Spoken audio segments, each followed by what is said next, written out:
Opinion Operation Silent Hammer: How U.S. crushed Iran's nuclear backbone in a single night. In the early hours of June 22, under the obsidian veil of an Iranian night sky, the rumble that shattered the silence wasn't an earthquake, nor a rogue missile test. It was the unmistakable echo of America's return to high-stakes preemptive warfare. Without warning and under a tightly sealed cloak of military secrecy, the United States launched a strategic airstrike that not only caught Tehran off guard, but stunned much of the world.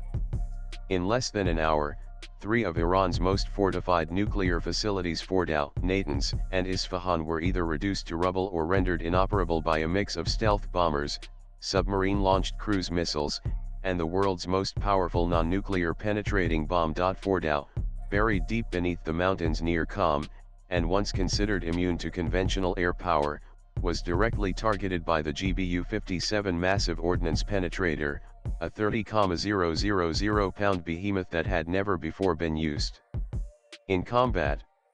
Simultaneously, waves of Tomahawk cruise missiles, launched from U.S. submarines in the Persian Gulf and Arabian Sea, neutralized command centers, radar installations, and power grids surrounding the Natanz and Isfahan complexes, each a crucial link in Iran's nuclear fuel cycle. While official statements from the Pentagon described the mission as a limited but decisive tactical operation, the implications were anything but limited.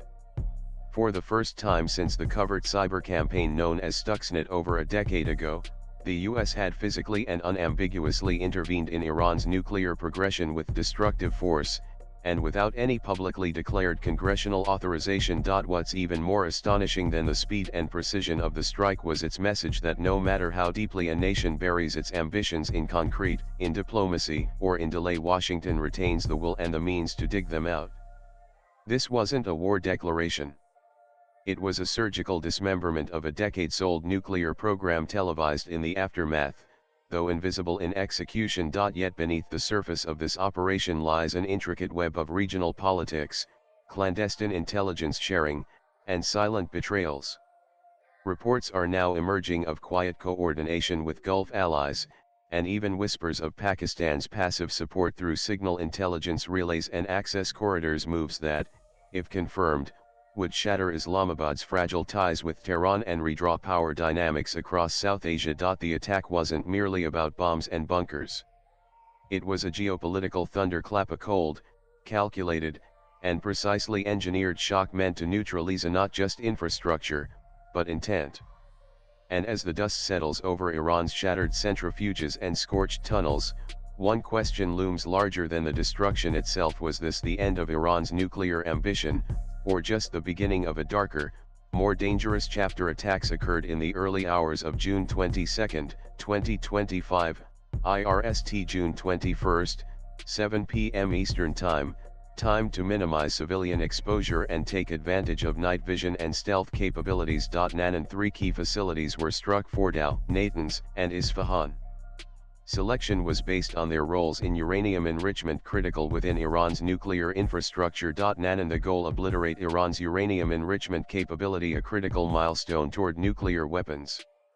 The U.S. stressed on precision destruction, signaling intention to limit escalation while removing a clear proliferation threat. GBU-57 massive ordnance penetrator MO Nanan: why the MO Nanan Tomahawk cruise missile? Nanan combined effect: the Tomahawk's degraded defenses and crippled key structures, setting the stage for the MOPS and reducing collateral damage. Nanan: Fordow fuel enrichment plant, Nanan Natanz nuclear facility, Nanan Isfahan nuclear technology centre, Nanan strategic calculus, Nanan short to midterm impact, Nanan strategic deterrent, diplomatic pressure, Nanan risk of nuclear breakout shift, Nanan regional ripple effects, Nanan's likely retaliation escalation. Nanan: while initial reports focus on U.S.-Israel coordination, Pakistan's role raises critical questions: possible logistics and support, Nanan SIGINT and intelligence flow, Nanan's allegations of betrayal, Nanan Islamabad's likely approach, Nanan's U.S. domestic and legal impact, Nanan international law and global response, Nanan broader regional arms race, Nanan Iran's resilience, Nanan's U.S.-Pakistan tea, Nanan's the U.S. strike on Iran's nuclear facilities is a watershed moment marking a juncture where policy, military capability, and strategic messaging merge to physically dismantle Iran's enrichment infrastructure. The use of GBU-57 MOPS and stealth B-2 bombers underscored Trump and his intent, while targeting Fordow, Natanz, and Isfahan removed key nodes critical to weapons-grade enrichment. Moving forward, regional dynamics are dramatically altered. Iran must decide between clandestine renewal or capitulation. Gulf states reassess their security doctrines. Pakistan potentially recalibrates its strategic partnerships, and international non-proliferation architecture is poised for upheaval. Swipe left for next video. Most importantly, the incident raises severe questions about preemptive military force, sovereignty of nuclear-capable states, and the unchecked authority of the executive in deploying strategic military power without congressional approval. Group Capt. MJ Augustine Vinod vs MRETD tweets at Mjavino. Views expressed in the above piece are personal and solely that of the author. They do not necessarily reflect News 18's views. Latest blogs.